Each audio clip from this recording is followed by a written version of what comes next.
Hi, it's Jeannie Ortega.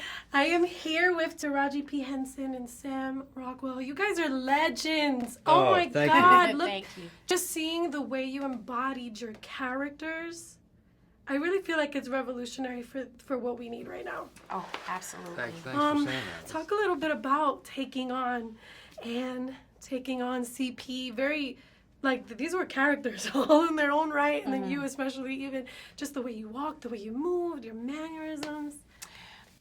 Well, because these are real people, it was very important that I know for both of us that we got it right, because they still, even though they're not alive, they have family members that love them very much, and we wanted to do them a service because this story is very important, and if we don't handle it, we didn't handle it well, then their lives are in vain. You know, their lives were in vain, and we can't have that because their stories are too important.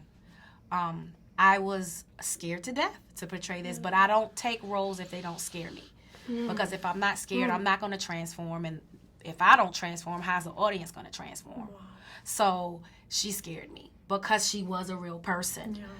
Sam signed on. I was like, this is going to be so much fun. Epic. Because he's a character actor, too. He's disappears in all of his roles. So I was like, I'm always looking to learn something or be challenged or, you know, work with someone that's going to make me raise the bar. And Well, I would say that I probably wouldn't have done the film if it wasn't for Taraji. I mean, Taraji was the main reason. I mean, it's true. And I mean, I'd played racist before. I wasn't looking to play a racist again, you know. Yeah, and so, that's but I was hard. like, well, this is an interesting character. It's an interesting story and a chance to work with Taraji.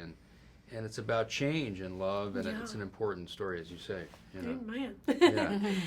I thought what was really interesting is that we see two people of faith, which was weird and distorted, like, you know, with the different versions of faith, you know, one, sorry, but very distorted, and the other one, which is a reflection of my own faith, I'd like to think.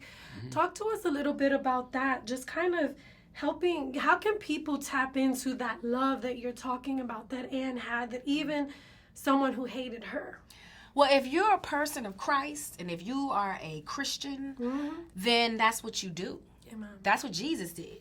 You know, Jesus had people, he was nailed to a cross by people who hated him, resurrected, and still love those same people. So you have to tap into that if you are truly a Christian. And when we talk about love, when we talk about God's love, is unconditional. And love is the search for understanding. So even the person you hate, if you want change, you have to, match it with hate. Nothing's going to change. Someone has to rise above and tap into love. And that's when she was able to get change from CP. And change CP, yeah. It's perfect. One last thing. CP said his gun does his fighting, and said her Bible did hers. I'd love to ask you guys, what does your fighting in this life, this challenging Our life? acting. That's what Well, that's how we fight. Well, I fight like that, but then on a higher level because, you know, we're all still just humans. I believe in a higher power because humans gonna hurt you.